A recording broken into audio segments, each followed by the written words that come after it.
The needle slipped through silk like a whispered secret, each stitch a prayer I'd been weaving for 6 months. French seams, hand-rolled hems, seed pearls I'd sewn one by one until my fingers bled and my eyes burned under the lamplight. The dress spread across my dining table like captured moonlight. Ivory silk charmeuse that had cost me 3 weeks' grocery money, but worth every sacrifice for Hallie's wedding day. Don't forget to subscribe to the channel and comment where you're watching from.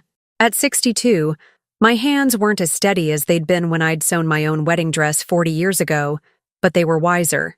Each pleat held decades of muscle memory, every dart shaped by the ghosts of countless alterations I'd done to make ends meet after Toby died. This dress wasn't just fabric and thread. It was my love letter to my only daughter, the child I'd raised alone after her father's heart attack when she was 12. The morning sun painted golden squares across my kitchen floor as I wrapped the gown in acid-free tissue paper, the way my mother had taught me to preserve precious things. My reflection in the hallway mirror showed a woman grown thin from worry and lean from years of stretching every dollar, but my eyes held the quiet satisfaction of work well done. Today, Hallie would see what her mother's hands had created in the silence of countless nights. The Fairmont Hotel rose before me like a wedding cake made of brick and marble, its valet parking alone costing more than I spent on groceries in a month. Hallie had chosen this venue, or rather, her future mother-in-law had chosen it, despite knowing my modest teacher's pension couldn't stretch to such extravagance. I'd offered to help with the flowers instead, to do something within my means. But Mia Cox had smiled that paper-thin smile of hers and said, "Oh, don't worry about contributing, Bree. We've got everything handled." The bridal suite hummed with expensive chaos. Mia commanded a team of professionals like a general positioning troops, a makeup artist with a kit that cost more than my monthly rent, a hairstylist whose scissors moved with surgical precision, and a photographer whose camera clicked constantly, capturing every manufactured moment of candid preparation. Hallie sat in the center of it all like a porcelain doll, beautiful and still, while strangers painted and primped and fussed over her. My daughter had always been lovely, but today she looked like someone else entirely, someone polished to a shine that reflected back only what others wanted to see. "Mom!" Hallie's voice carried that particular tone that meant she needed something but was already preparing to be disappointed by what I could offer. "You're here. Good. We're almost ready for the dress." I lifted the garment bag with the reverence reserved for sacred things. 6 months of evenings after grading papers. 6 months of saving every penny. 6 months of dreaming about the moment my daughter would slip into silk and lace made by her mother's hands. "I brought the dress," I said, my voice softer than I'd intended.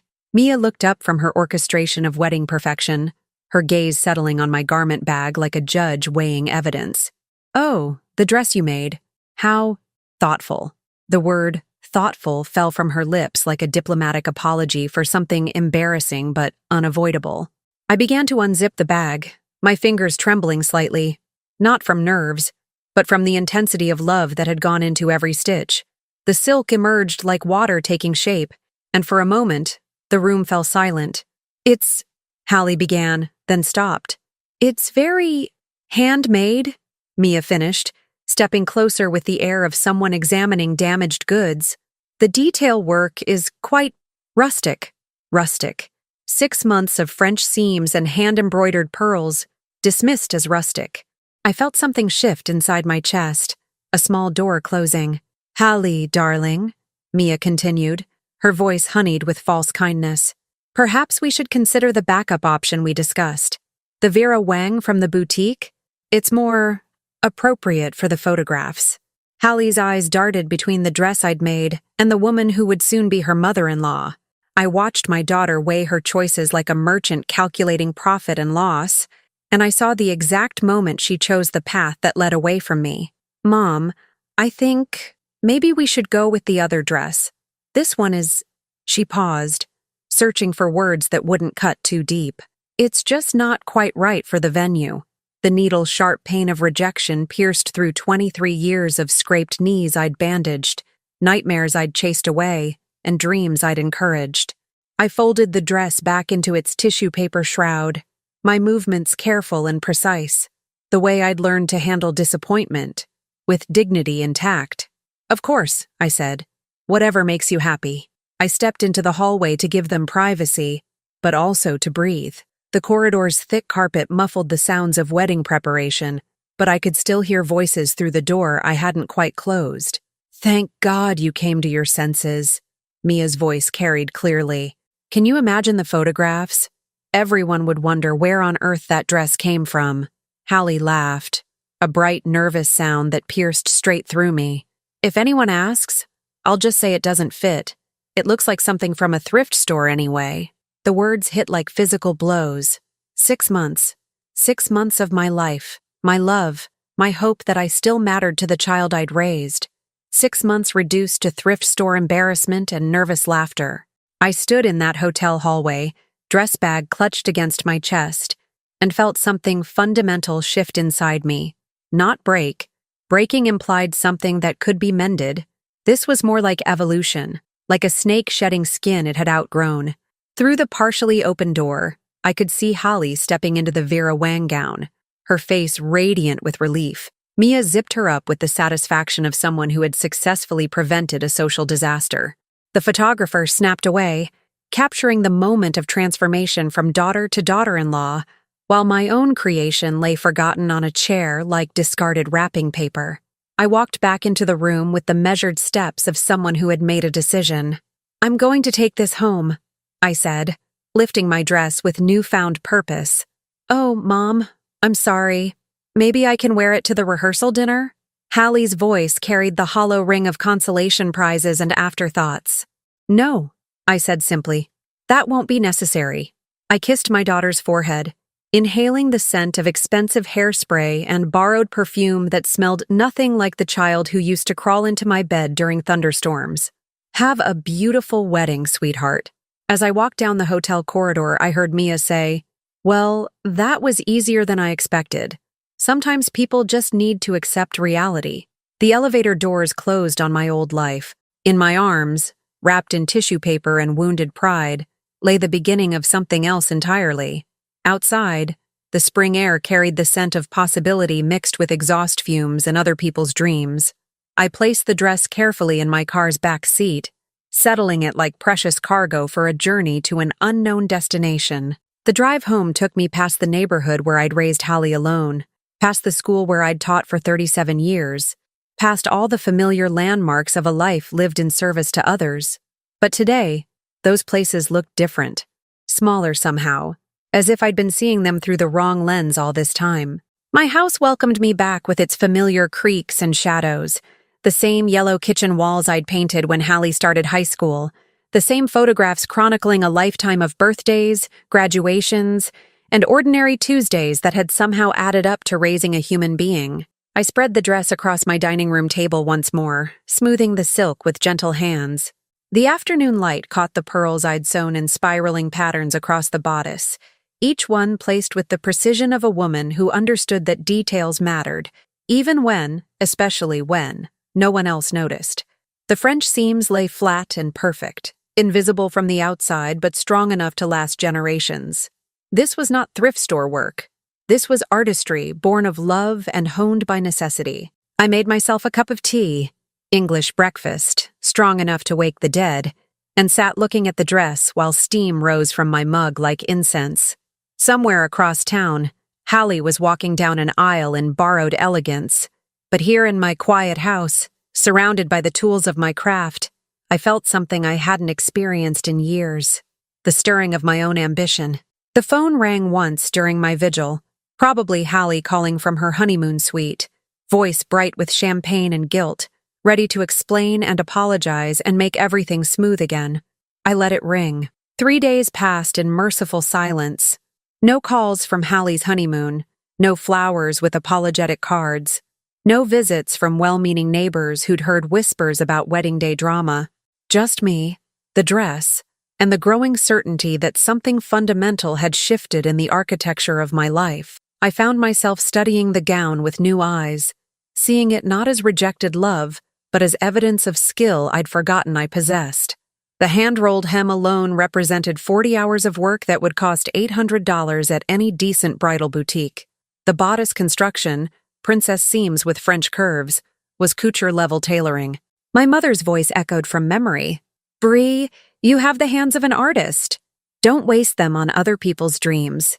On Thursday morning, I was photographing the dress from different angles, documenting my work like a crime scene investigator, when the doorbell chimed. Through the peephole, I saw a young woman with dark curls escaping from a messy bun, holding what appeared to be a casserole dish, and wearing the kind of determined expression that meant she wouldn't leave easily. Mrs. Barnes? Her voice carried a slight accent I couldn't place.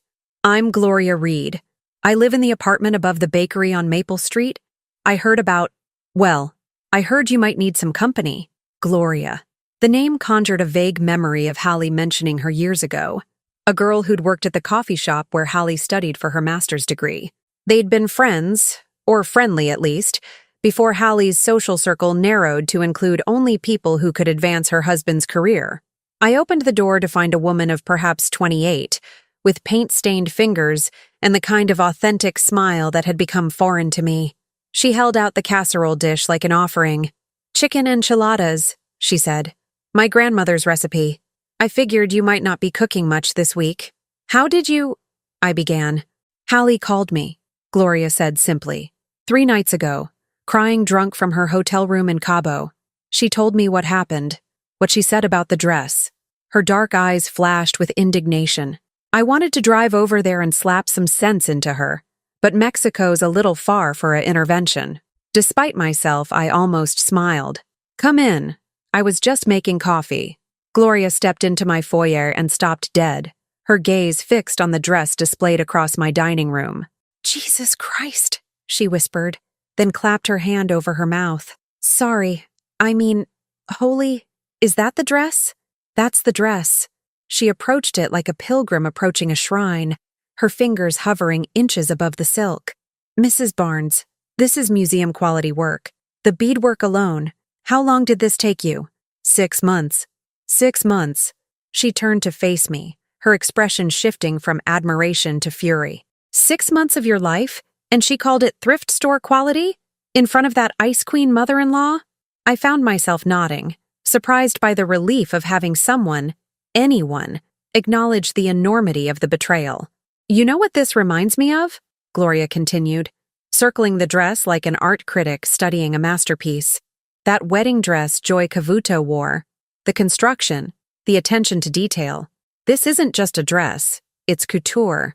You know about construction techniques? Gloria's cheeks flushed slightly.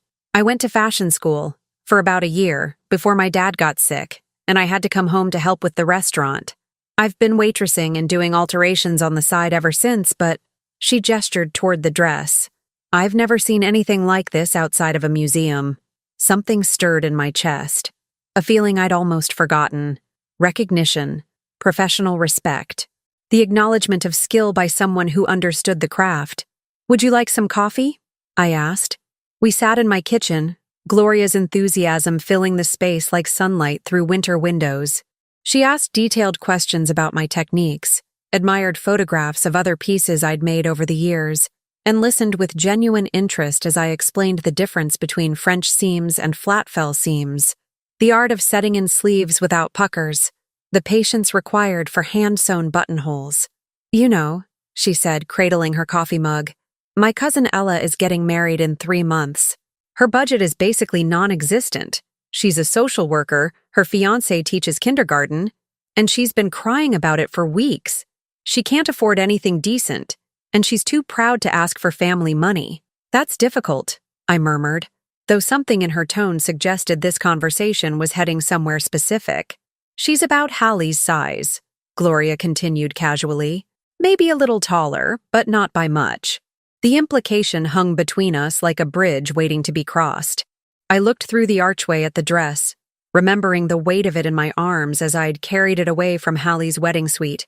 Silk that had never felt the joy it was created for. You think she'd want to wear a rejected dress? I asked. I think she'd cry with gratitude to wear a dress that beautiful, Gloria said firmly. Ella's been looking at polyester disasters online for under $200. She gestured toward the dining room. This would make her feel like a queen. That afternoon, Gloria brought Ella to see the dress. My niece, technically my second cousin, but we'd never stood on ceremony about the precise degrees of family connection, walked into my dining room and stopped breathing. Ella had always been the family scrapper, the one who chose social work over law school, who dated teachers instead of doctors, who drove a 15-year-old Honda and still managed to send money to her parents every month. At 31, she'd earned every laugh line around her eyes and every callus on her hands from volunteer work at the shelter. "Aunt Bree," she whispered, using the family courtesy title that made my heart squeeze. "Did you really make this?" "I did." "For Hallie's wedding?" I nodded, watching Ella's face cycle through emotions. Wonder, recognition, then a flash of protective anger on my behalf. She didn't wear it. No, she chose something else. Ella reached out to touch the silk, then pulled her hand back as if afraid she might damage something precious. "I can't. This is too beautiful. Too expensive. It belongs in a wedding that costs $50,000, not a backyard barbecue with folding chairs." "Ella," I said, surprising myself with the firmness in my voice. "This dress was made with love. It was meant to celebrate a marriage, to make someone feel beautiful on the most important day of their life. That someone could be you." Gloria nudged her cousin. "Try it on." "But, try it on," I echoed. 20 minutes later, Ella stood in my bedroom mirror transformed. The dress fit her like it had been made for her body, the silk flowing over her curves with liquid grace. The ivory tone warmed her olive skin, and the hand-sewn pearls caught the light like stars. Ella's voice cracked. "I look like a real bride." "You look like yourself," I said. "Just elevated." Gloria pulled out her phone. "Hold still. I need to document this miracle." The photo she took captured something magical. Ella's radiant smile, the perfect drape of silk, the way confidence had transformed her posture. In that image, she looked like exactly what she was. A woman in love, wearing a dress made by someone who understood that love should be celebrated, not dismissed. "I don't know how to thank you," Ella said, tears making her mascara run slightly. "Wear it with joy," I told her. "That's thanks enough," but Gloria had other ideas. "Actually," she said, her voice carrying that tone of someone about to suggest either brilliance or disaster, "I think we should post this photo. Ella looks incredible, and people should see what kind of work you do."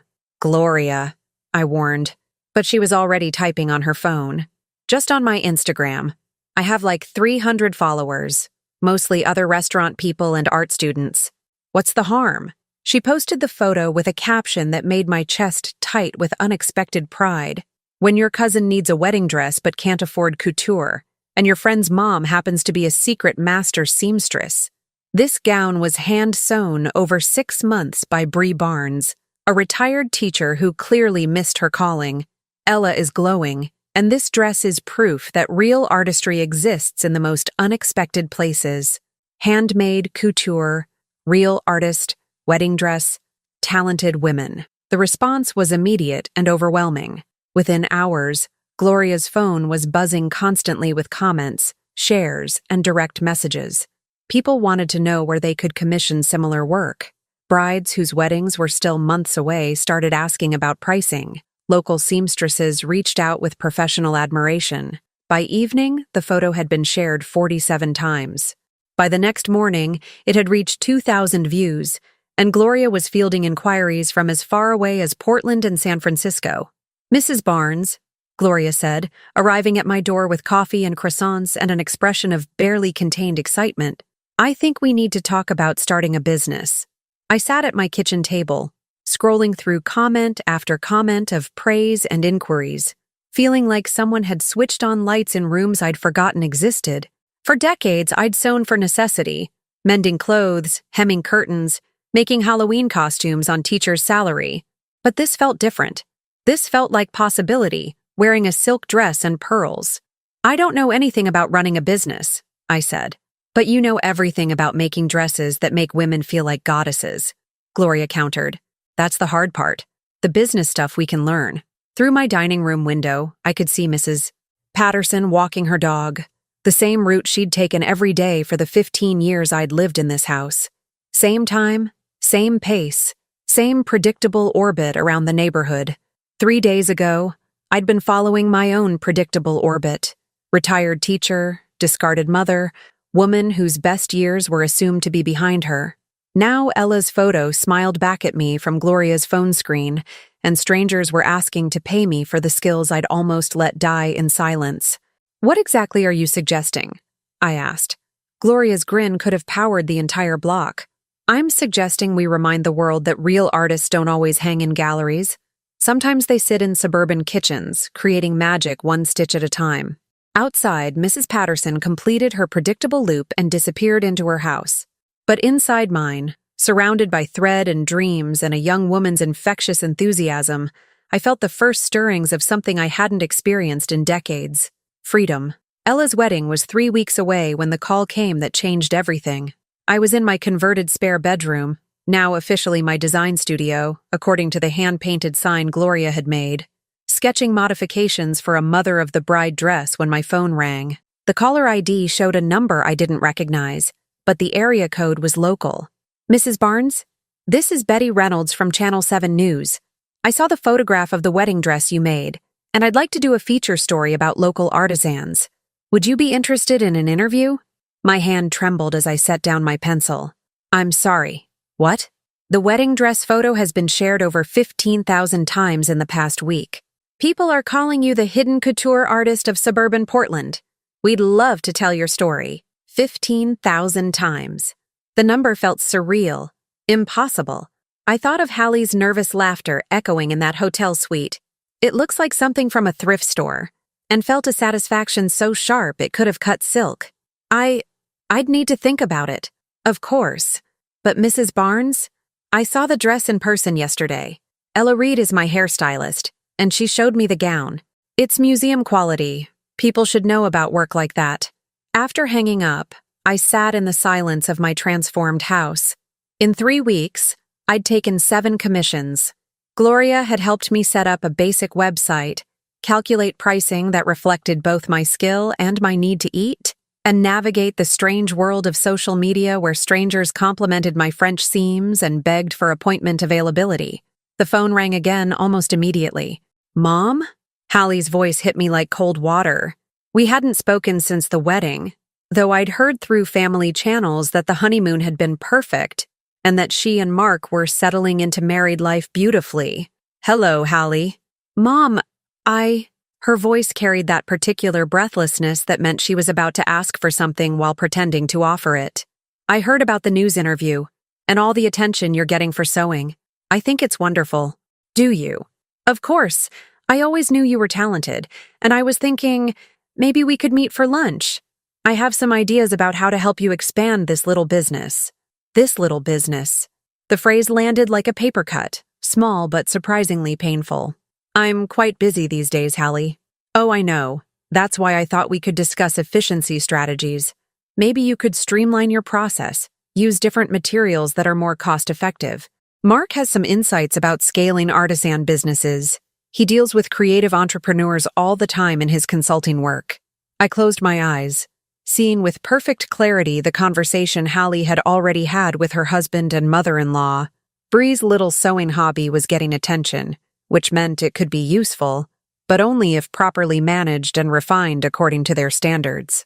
"What kind of materials did you have in mind?" I asked. "Well, nothing too expensive. Maybe synthetic blends instead of silk? And we could source beading wholesale instead of you hand-sewing everything. Mark says the key to profitability is reducing labor-intensive processes." "Synthetic blends. Don't sound like that, Mom. I'm trying to help. The dress you made for Ella looked lovely, but let's be honest. You can't spend 6 months on every dress if you want to make real money." Real money. As opposed to the imaginary money I was apparently making by charging fair prices for master-level craftsmanship. "Hallie," I said carefully, "did you see the news story announcement? That's actually why I called. I think it's wonderful exposure, but you'll want to be careful about how you present yourself. Maybe I could help you prepare for the interview? Make sure you say the right things?" The right things. As if my own words, describing my own work, might not be adequate without her editorial guidance. "I'll call you back," I said, and hung up before she could respond. Gloria arrived an hour later with Thai takeout and the expression of someone who'd been fielding phone calls all day. "Your daughter called me," she announced, setting containers of pad thai on my kitchen table. "Wanted to know if I was encouraging you in this sewing venture and whether I understood the financial realities of custom work. What did you tell her?" "I told her that in 3 weeks, you've made more money per hour than I make waitressing, and that your financial realities include having a waiting list of clients willing to pay premium prices for work they can't get anywhere else." Gloria's eyes flashed. "Then I may have mentioned that dismissing museum-quality craftsmanship as a sewing venture showed a fundamental misunderstanding of both art and business." I found myself smiling for the first time all day. How did she take that? About as well as you'd expect. She suggested I might be getting above myself, and that it would be unfortunate if I encouraged you to make unrealistic career decisions at your age. At my age, 62 years old, apparently too ancient for new dreams. "Gloria," I said suddenly, "do you remember what you wanted to do when you were in fashion school? Before your father got sick?" Her face shifted, vulnerability replacing the fierce protectiveness she'd been wearing. "I wanted to design clothes for real women, not size 0 models or celebrities, but women with curves and stories and lives that didn't fit standard patterns." She laughed, but it sounded hollow. "Naive, right? The professors kept pushing us toward commercially viable designs. Clothes that could be mass-produced and marketed to the broadest possible demographic. What if it wasn't naive?" "What do you mean?" I stood up, pacing to the window where I could see my neighbor's predictable garden.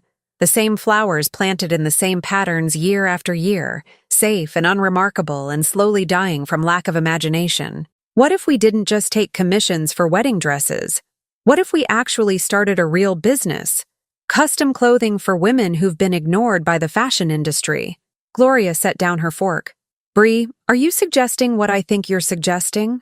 "I'm suggesting that maybe a retired teacher and a former fashion student might know something about what real women actually want to wear. I'm suggesting that maybe commercially viable has made fashion boring and soulless, and maybe there's room for something different." The silence stretched between us, full of possibility and terror in equal measure. "We'd need capital," Gloria said finally. "Equipment, space, materials, a real business license. Marketing beyond Instagram posts. I have some savings," I said, "and this house. I could take out a home equity loan. Bree, that's your security, your safety net." "No," I said, turning from the window to face her. "Hallie was my safety net. My teaching pension was my security. This house was my retreat from the world. But none of those things actually made me safe, did they? Hallie threw away 6 months of my love without a second thought. My pension barely covers my bills. And this house has been a beautiful prison where I've been slowly disappearing." Gloria was quiet for a long moment, studying my face as if looking for signs of temporary insanity or permanent resolve. "What would we call it?" she asked finally. "The business?" "Yeah. What would we name a custom clothing company started by a retired teacher and a runaway fashion student in suburban Portland?" I thought about Ella's face in the mirror, about the joy of creating something beautiful for someone who truly appreciated it, about Hallie's nervous laughter and Mia's dismissive smile, and the years I'd spent making myself smaller to fit other people's expectations. "Threadwork," I said. "Custom clothing by women who understand that every body tells a story worth honoring." Gloria's grin started slow and built like sunrise. "Threadwork. I like it." She pulled out her phone. "I'm Googling business license requirements." "Gloria, wait, are we really doing this?" She looked up from her screen, her expression shifting from excitement to something deeper and more serious. "Bree, 3 weeks ago you were a retired teacher whose daughter treated you like an embarrassing obligation. Today, you're a sought-after artist with a waiting list of clients and a TV interview scheduled for Friday. Tomorrow?" She shrugged. "Tomorrow we change the fashion industry, one custom dress at a time." The next morning, I woke before dawn and padded to my studio, where Ella's dress hung on the dress form like a promise kept. In the soft light, I could see every stitch, every bead, every choice I'd made in the service of creating something beautiful.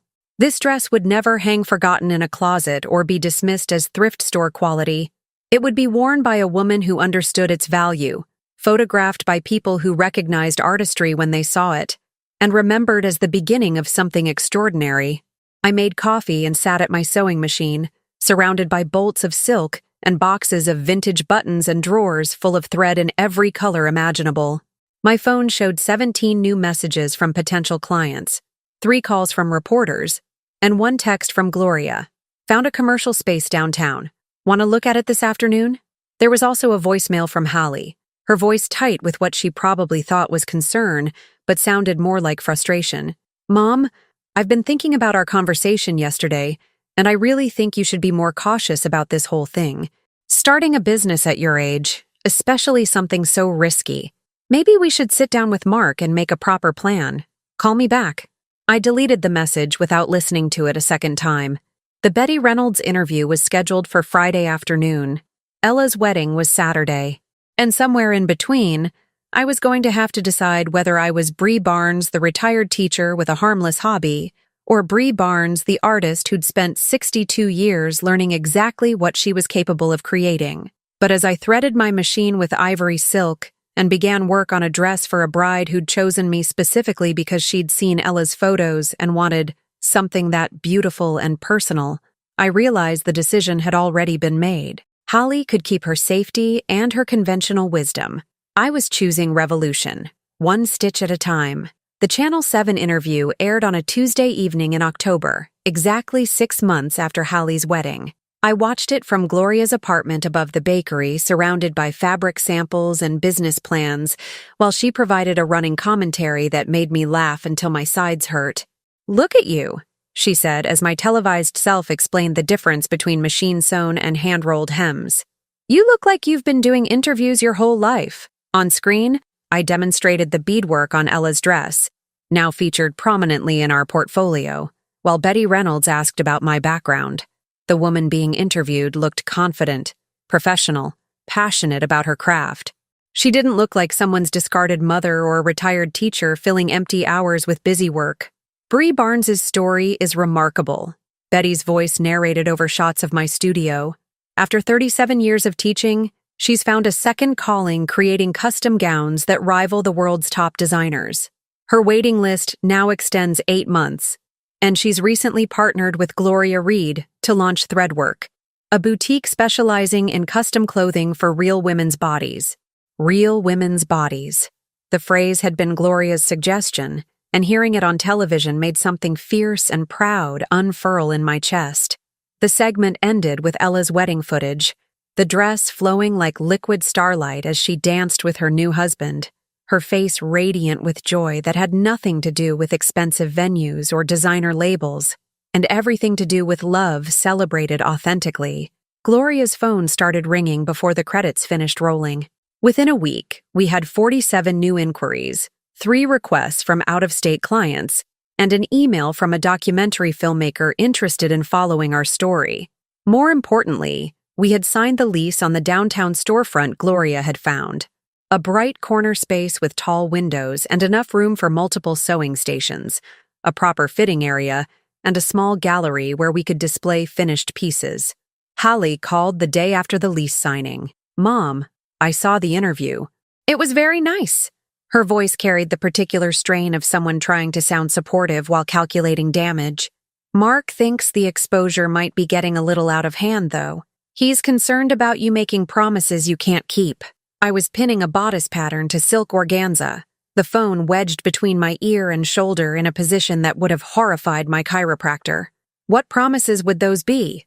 Well, the 8-month waiting list. That seems unrealistic. And this partnership with Gloria, Mark did some research, and her business experience is pretty limited.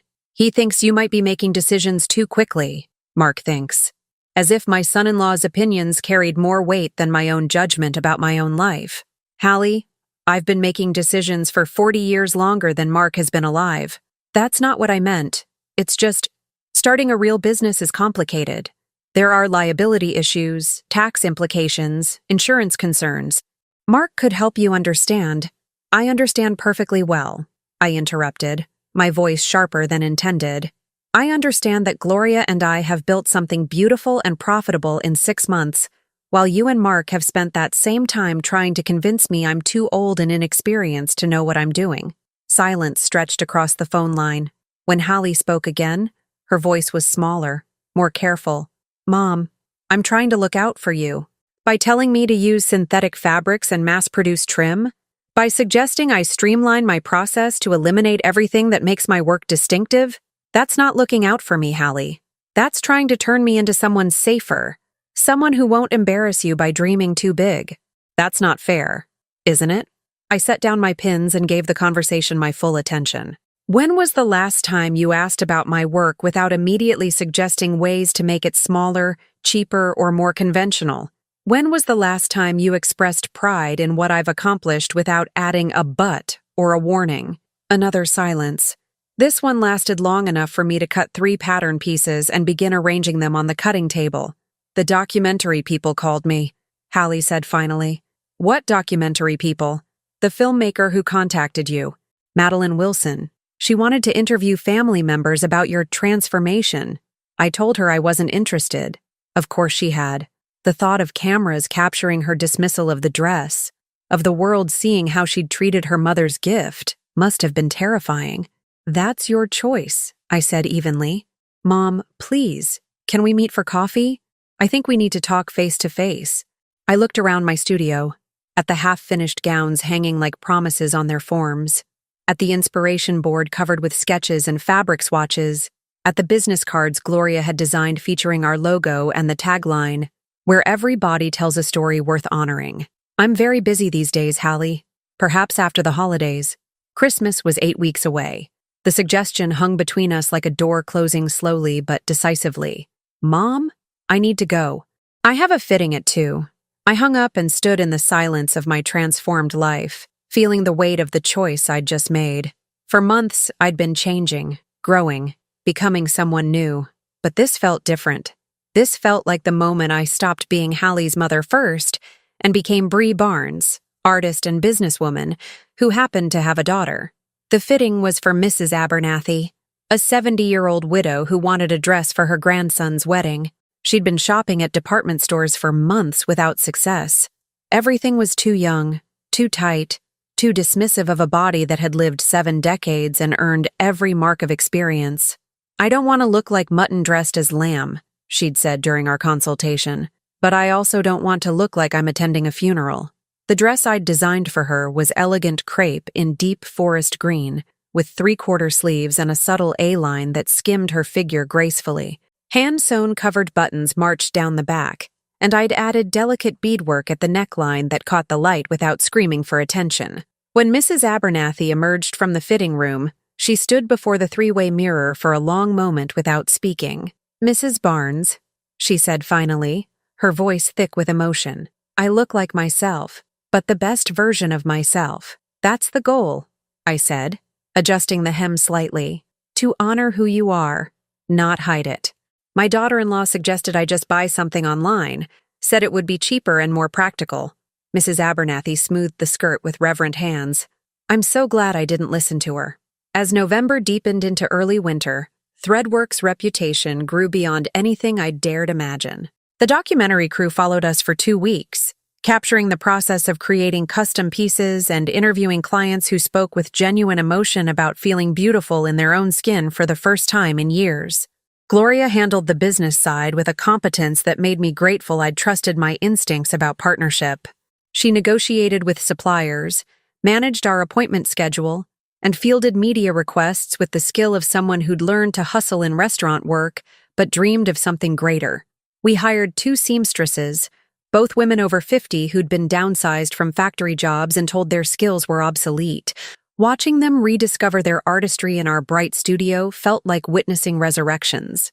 The space became a haven for conversations I'd never expected to host. Women talked about their bodies not as problems to be solved, but as stories to be celebrated. They shared experiences of shopping frustration, of feeling invisible in a fashion industry that seemed designed for other people, of rediscovering confidence in clothes that fit their actual lives.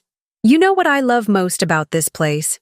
Asked Catherine, a 45-year-old attorney trying on a suit jacket I'd designed to accommodate her post-mastectomy figure. Nobody here acts like my body is wrong for existing. The jacket fit perfectly, professional and feminine without trying to hide or overcompensate for anything. Catherine's reflection showed a woman ready to command any courtroom or boardroom, comfortable in her own skin and expertly tailored fabric. 2 weeks before Thanksgiving, the story broke that changed everything. Pacific Northwest magazine ran a feature called "The Seamstress Who Stole Christmas," a play on words that made Gloria groan but generated enormous attention. The article detailed my journey from discarded wedding dress to thriving business, complete with before and after photos and client testimonials that read like love letters to craftsmanship. But it was the sidebar that made my phone ring non-stop for 3 days. Under the headline, "The Dress That Started It All," the magazine had printed the full story of Hallie's wedding, how I'd spent 6 months creating a couture gown only to have it dismissed as thrift store quality by my own daughter. They'd obtained photos of both the dress and Hallie's reaction, though they'd had the courtesy to blur her face in the published images. The public response was immediate and overwhelming. Social media exploded with support for "the mom who turned rejection into revolution." Threadwork, Eleanor began trending on Twitter. Fashion bloggers wrote think pieces about ageism in creative industries and the value of handmade craftsmanship. Most tellingly, orders poured in from women who specifically mentioned wanting to support a business that honored rather than dismissed their mother's generation. Gloria found me in the studio on the 3rd day of media chaos, sitting at my sewing machine with tears streaming down my face as I worked on a simple hem. "Bree? What's wrong? This is amazing publicity. We're booked solid through next summer?" "I know," I said, wiping my eyes with the back of my hand. "That's not why I'm crying." "Then why?" I set down my needle and turned to face her. Because 37 years ago, when Hallie was born, I dreamed of being the kind of mother she'd be proud of.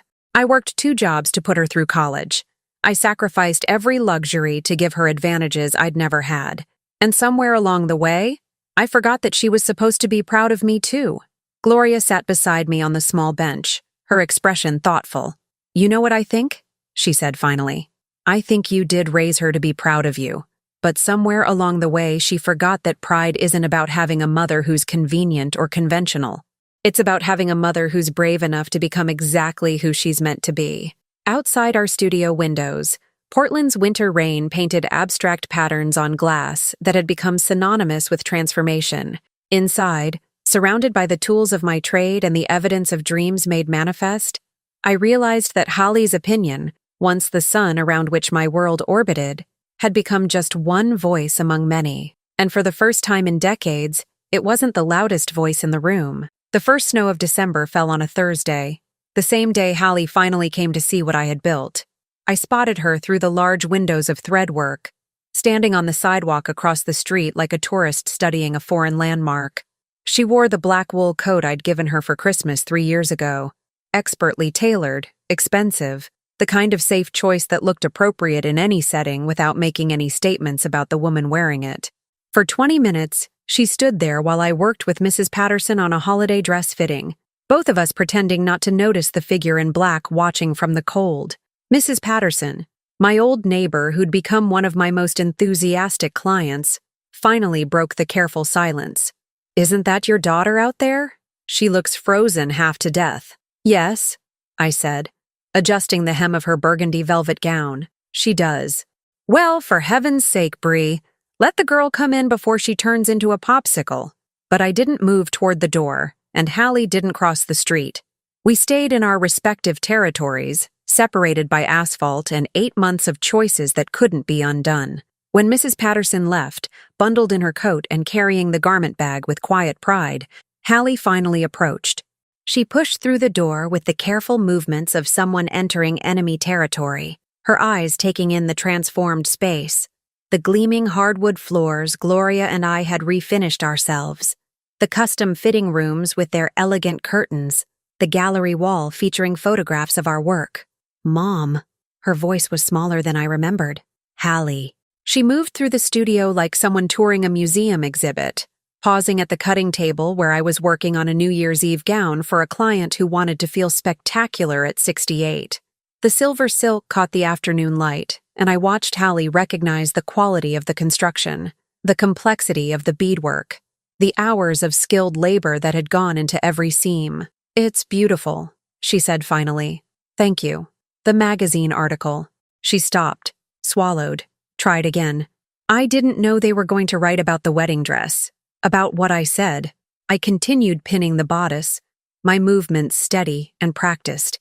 What did you think would happen when you dismissed 6 months of my work as thrift store quality? Did you think it would remain private forever? I was nervous. Mia was being Mia. I wasn't thinking clearly. You were thinking clearly enough to laugh. The words fell between us like dropped pins. Holly flinched as if I'd slapped her. I've apologized for that. I called you. I sent flowers. You sent flowers to yourself, I interrupted, to make yourself feel better about hurting me. You never once asked how I felt. You never acknowledged what that dress represented. Holly moved to the window, her reflection ghost-like in the glass that separated warm from cold, inside from outside. I know you're angry with me. No. I set down my pins and faced her directly. I was angry for about a week. Then I realized anger was just another way of making your opinions more important than my reality. What does that mean? It means I stopped caring whether you approved of my choices and started caring whether I approved of them. The silence stretched between us, filled with the weight of 8 months of transformation. Outside, Portland's December afternoon painted everything in shades of gray and silver, while inside our studio glowed with warm light and the evidence of work that mattered. The documentary comes out next month, Hallie said abruptly. Madeline Wilson called me again. She wanted to include interviews with you and me discussing our reconciliation. Our what? Hallie's cheeks flushed. I told her we were working things out, that you'd forgiven me and we were closer than ever because of what happened. I stared at my daughter, this woman I'd raised, sacrificed for, loved with the fierce completeness that only mothers know, and felt nothing but a vast, calm clarity. You told a documentary filmmaker that I'd forgiven you without ever asking if that was true. Haven't you? Forgiven me? The question hung in the air like a challenge. Hallie's eyes held the expectation of absolution, the assumption that maternal love would eventually overcome any wound, that enough time and success would erase the memory of her cruelty. Hallie, I said gently, forgiveness isn't something you get to declare on my behalf. But you're my mother. Yes, I am. And for 62 years, I believed that meant I had to absorb every hurt, excuse every slight, and pretend that your needs mattered more than my dignity. But mothers are also human beings with feelings that deserve respect. Hallie's composure finally cracked. So you're never going to forgive me? I'm supposed to pay for 1 moment of weakness for the rest of my life? 1 moment? I moved to the gallery wall, where photographs showed the evolution of threadwork, from Ella's wedding dress to Mrs. Abernathy's forest green elegance, to dozens of women who'd found confidence in custom clothing. This wasn't 1 moment, Hallie. This was years of treating me like an embarrassment, of dismissing my opinions, of assuming your husband's judgment carried more weight than my experience. That's not true. When was the last time you asked my advice about something important? When did you last visit me without needing a favor?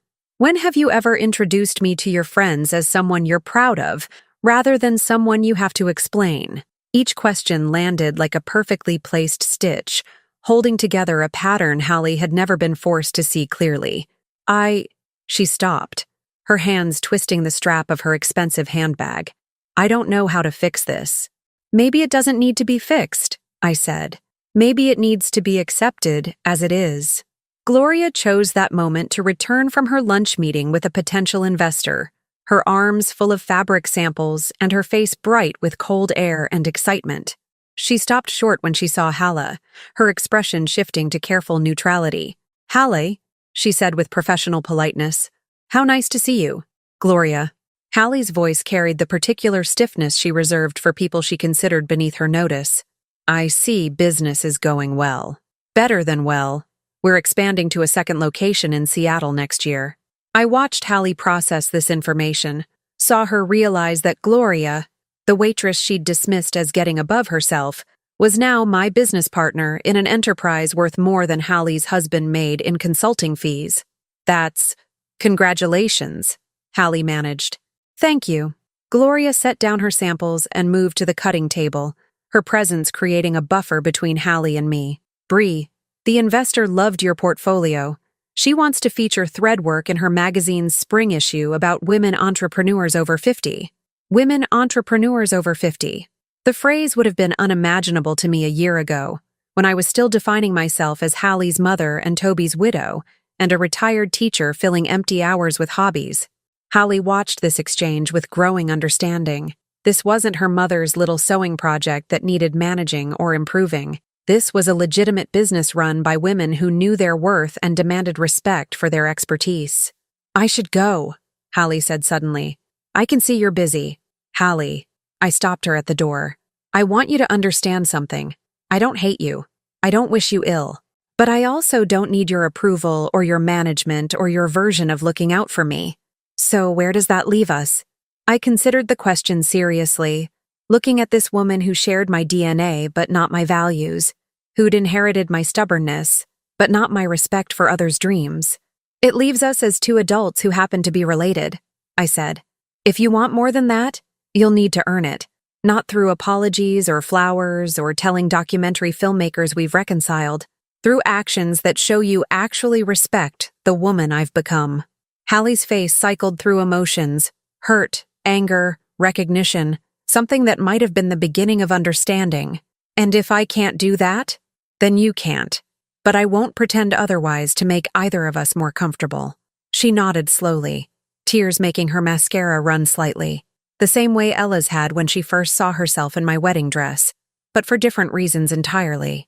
"Goodbye, Mom." "Goodbye, Hallie." The door closed behind her with a soft chime, and I watched through the window as she walked back to her car. She didn't look back at the studio, didn't pause to admire the elegant sign Gloria had commissioned or the window display featuring our latest work. "You okay?" Gloria asked quietly. "I'm perfect," I said, and meant it. That evening, I sat in my studio apartment above the shop. We'd converted the space when the lease on my suburban house expired, deciding that living above our work suited us better than maintaining the pretense of separation between art and life. The walls were covered with sketches and photographs, bolts of fabric organized by color and weight, and a single framed image: Ella, in my wedding dress, radiant with joy. My phone buzzed with a text from Madeline Wilson. "Documentary premieres February 14th on Netflix. The Seamstress, a story of late-life transformation. Congratulations, Bree. You've created something beautiful."